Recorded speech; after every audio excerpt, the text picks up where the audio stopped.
Hello everyone, I just recently did a video where I was explaining how, yeah, you can watch that in a minute, but let me finish this video. I was explaining about Kaphar and Kopher and how that works together with Bapto and Baptizo. And I had mentioned a strong concordance. Yeah, 1 second, so you can watch it. So this is a Strong's expanded exhaustive concordance of the Bible. I really like this one because it points you to the right direction too. Sometimes it's hard to find the resources that have the same numbering systems. A lot of them do, but this one just kind of lays it out for you so you can go directly to the resource that you're looking for, like the Theological Word Book of the Old Testament, or the BGAD, whatever that stands for. No, I never can remember. It's like the early church literature.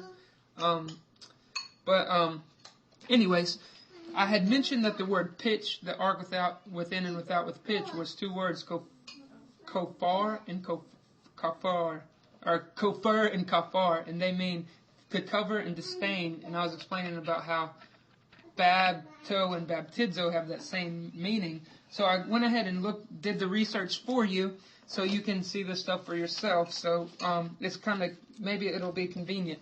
So here's the word pitch right here. I know you can't see it, so I'm going to hold it closer. There's the word pitch.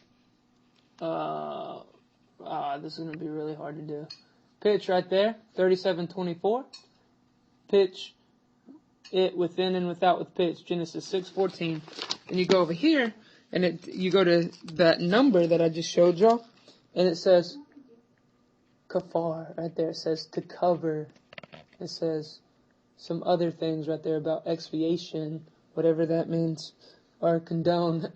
I'm just joking. I kind of have an understanding of what that means, but I'm not going to explain it right now because I'd probably mess it up. So, and right here is Kopher, and it's that one's 37:24. The other one's 37:22. If you look it up in that interlinear Bible, it will show you those numbers, not just 37:24 like this concordance did. So you can't always believe everything that a concordance says, but you can find a lot of good facts in them.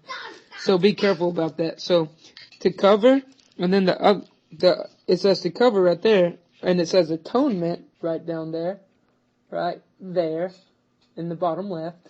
And then right there it says to cover, butamin at one point. So it says to cover right there where I put my thumb. You might be able to see it right below Kopher. So I go over here to baptism, and baptism is going to tell you all of this different stuff, and they always say it means to submerge. You can see where they get the dip from, because when you dye a shirt red, you could dip it into red paint. So when we go through the trials that people will put us through for telling them the truth, that's when we're baptized.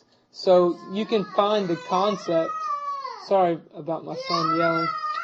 So I would like to show you Bapto too before I run out of time. So Bapto and Baptizo right there. Sorry about that.